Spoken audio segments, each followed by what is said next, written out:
Good afternoon, everybody. My name is Mitch Herrick. I am NACA's lead for Terminal Automation Modernization Replacement, the TAMR program. We're going to do some awards for some individual facilities, and then we're going to do some NACA awards for some individuals that I personally like to recognize. Good afternoon. I'm Michael Espinola. I'm the Managing Director of the Air Traffic Systems for Raytheon Company. I'm really proud to be here again this year. What you folks do year in and day out is just absolutely amazing. But what we're here to recognize, quite frankly, are 9 of the 11 3Es that have transitioned to the STARS platform. Through collaboration, partnership, and that's the partnership, NATCA, the contractor, as well as the FAA. And I know Jeff Yarnell is here in the crowd. A shout out to Jeff for his great leadership from the FAA's perspective.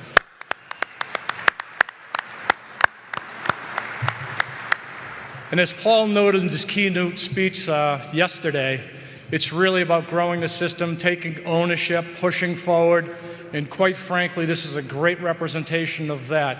It's seamlessly transitioning an actual TRACON into with an automation system while it's live.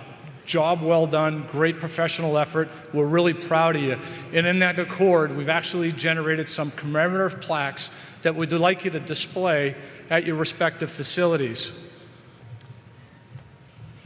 So when we started the TAMR program in 2010, when Paul and Trish named me to be the lead, there were a lot of people that did not believe that we could accomplish some of the things that we have accomplished. And here we are 5 or 6 years later, particularly the Segment 1 sites, the 11 large TRACONs across the country, 11 of some of the busiest, most complex facilities in the entire world.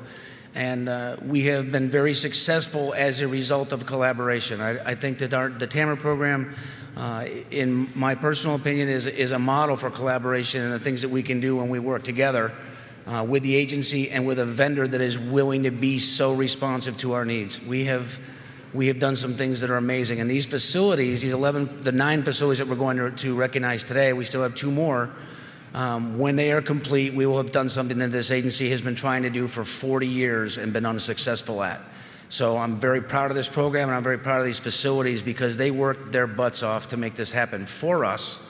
And so the 11 facilities that we're going to ask you guys to come up, we have individuals. We're going to ask you to come up and stand over here, and then we're going to give you the plaques individually afterwards just to save some time. So we have from Dallas-Fort Worth TRACON. Terry Donaldson.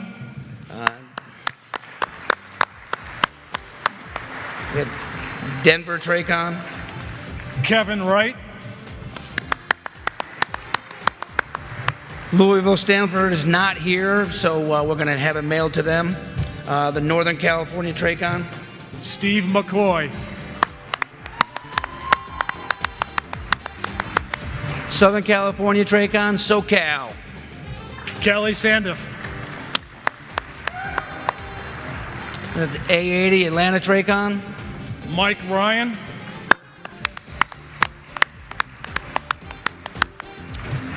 M98 Minneapolis TRACON. Ryan Herrick. No relations. T75 St. Louis TRACON. Joey Vargo and Steve Hartzell. And last but certainly not least, we still have 2 more to go, but the last facility we're recognizing today is the Potomac TRACON. They will go, hopefully, continuous ops in about 24 hours from now. They are currently in their 4th run on STARS, and it's going along pretty well right now. So we're very encouraged that they'll be continuous ops and be a permanent STARS facility in the next 48 hours. Jesse Moyer and Casey Whitaker.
A couple weeks ago, the NACA Insider did an article for the OSFs and the FAST teams. It's an article about controllers that wish to work after age 56.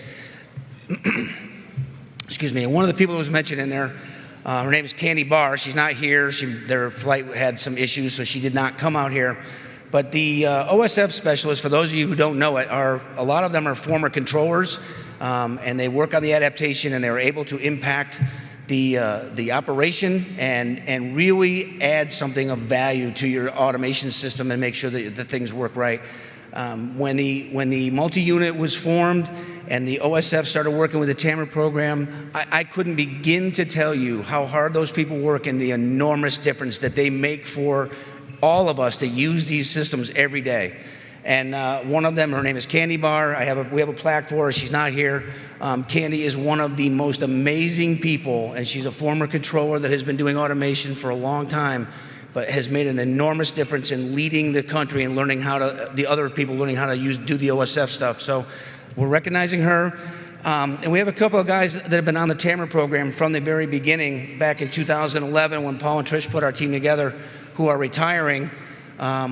First individual I'm going to ask to come up here is a true blue team member. The guy works harder than anybody I know at any task that he's given. And I would just like to thank him from the bottom of my heart. The folks at Abilene Tracon and Tower, they owe Timmy a huge debt of gratitude because he worked tirelessly for you guys to get stars to your facility. He's also worked on the TAMR program, helping deploy stars to other facilities since the inception of the program 5 years ago. So, Timmy Poor, would you please come up here? I have a plaque for you.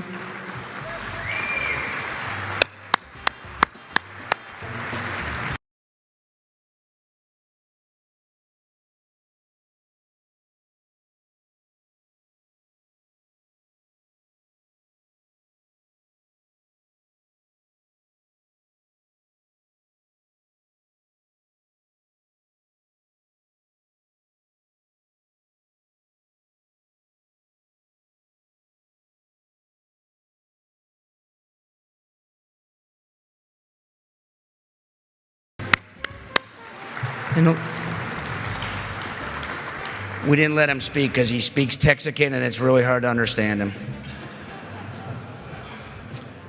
Next fellow I want to recognize, most people don't even know when somebody is making an impact on your facility the way this guy has done. Doug Peterson has been the segment 1 lead for the large TRACONs for the deployment of stars since 2011, and he is the wizard behind the curtain. The man knows things about automation and about the STAR system and Common Art system. He is single-handedly responsible for all 9 of these facilities that have gone IOC and their transition to stars. Without him and without the collaborative effort of him working with the other people in the agency and the TAMR reps in the buildings, we would not have been as successful as we are. He is an amazing person and owe him a huge debt of gratitude. He's retiring in October, and I want to thank him personally. Doug Peterson.